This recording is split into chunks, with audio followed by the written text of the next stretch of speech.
Menempuh penerbangan selama lebih kurang 10 jam, bantuan kemanusiaan pemerintah Indonesia tiba di Port Sudan. Bantuan diterima oleh Menteri Kesehatan Sudan dan akan disalurkan untuk warga korban perang saudara. Tiba di Sudan, rombongan delegasi Indonesia beserta bantuan kemanusiaan disambut oleh Menteri Kesehatan Sudan, Haitham Mohamed Ibrahim, dan Dubes Indonesia untuk Sudan, Sunarko. Sejumlah barang yang sesuai dengan permintaan pemerintah Sudan pun telah disiapkan dan diturunkan di Bandara Port Sudan. Bantuan seberat 12,44 ton ini kemudian diserahkan secara langsung kepada Menkes Sudan Haitham.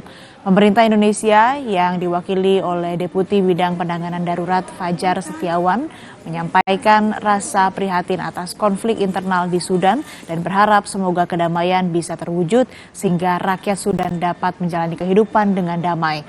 Pemerintah Sudan pun berharap dengan bantuan kemanusiaan ini dapat meringankan penderitaan masyarakat Sudan akibat konflik internal.